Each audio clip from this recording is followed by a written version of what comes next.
As bolsas de valores têm mais um dia de cão depois do pronunciamento do presidente Donald Trump, que acusou a China e a Europa pela epidemia do novo coronavírus, proibiu a entrada de estrangeiros vindos da Europa por 30 dias a partir desta sexta-feira e não anunciou nenhuma medida econômica de impacto. A França, Portugal e Israel suspendem todas as aulas presenciais aqui no Brasil, depois que o secretário de comunicação, Fábio Weingarten, chegou dos Estados Unidos com o vírus. O presidente Jair Bolsonaro foi às redes sociais de máscara e desconvocou as manifestações contra o Congresso e o Supremo Tribunal Federal, marcadas para domingo. Nos Estados Unidos, o índice Dow Jones da Bolsa de Valores de Nova York caiu mais 10%. Foi a maior baixa desde 19 de outubro de 1987, quando a perda foi de 22,6%. Hoje a queda foi ainda maior na Europa, onde Londres recuou 10,87%, Frankfurt 12,24% e Paris 12,28%.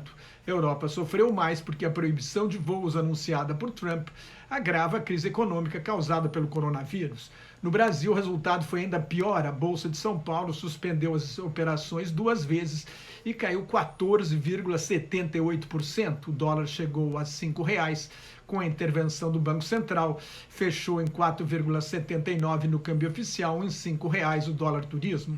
Só agora o governo vai criar um comitê para avaliar o impacto econômico da pandemia. Em Tóquio, onde o mercado já abriu na manhã desta sexta-feira, a bolsa cai 10%. Insensível no momento da crise, a Arábia Saudita, a maior exportadora mundial de petróleo, aumentou ainda mais a produção, esse aumento já deflagrou uma guerra de preços com a Rússia, segunda maior exportadora, e derrubou as bolsas de valores na segunda-feira. O barril do petróleo do tipo Brent do Mar do Norte, padrão de referência para a Bolsa de Mercadorias de Londres, caiu mais 7% hoje para $33,22. Em vez de aproveitar a liderança americana para coordenar uma ação internacional contra a pandemia e seu impacto econômico, o presidente Donald Trump preferiu culpar os outros e chamar o coronavírus de vírus estrangeiro. Trump também acenou com a possibilidade de cortes de impostos sobre a folha de pagamento das empresas, ajuda financeira a microempresas. O mercado considerou muito pouco, já que o problema hoje atinge amplos setores da economia. Cidade de Nova York decretou estado de emergência. O Museu de Arte Metropolitan, uma hora da cidade, os teatros da Times Square fecharam por 30 dias. Os parques da Disney também vão fechar já neste fim de semana.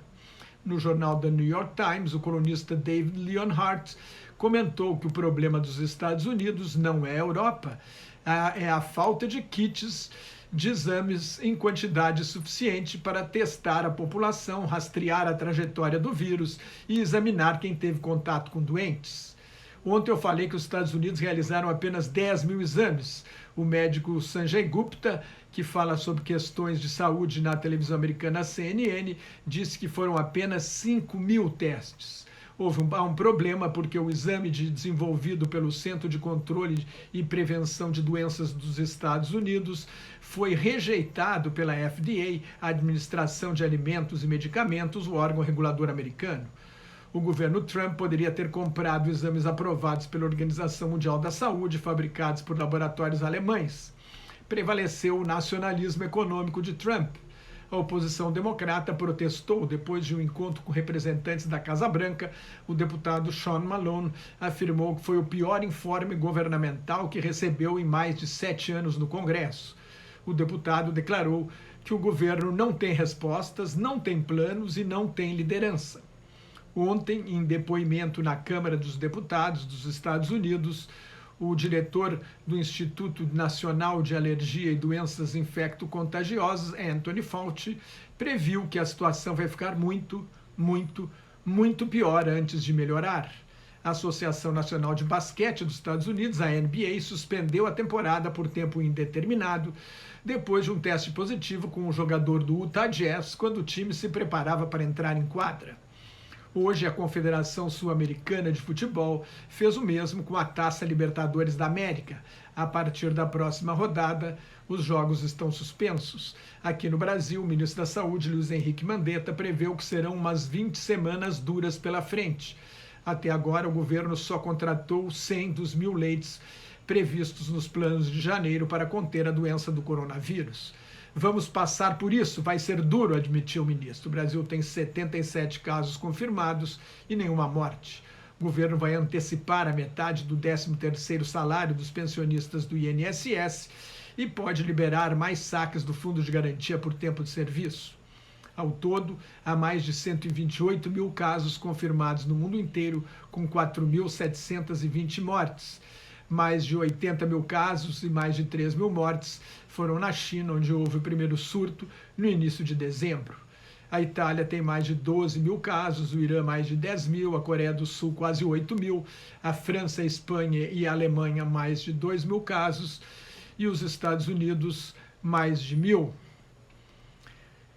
Mais notas e comentários sobre política internacional no meu blog Globalização em Crise, que está em nelsonfrancojobim.blogspot.com, no meu Twitter e no Facebook. Muito obrigado.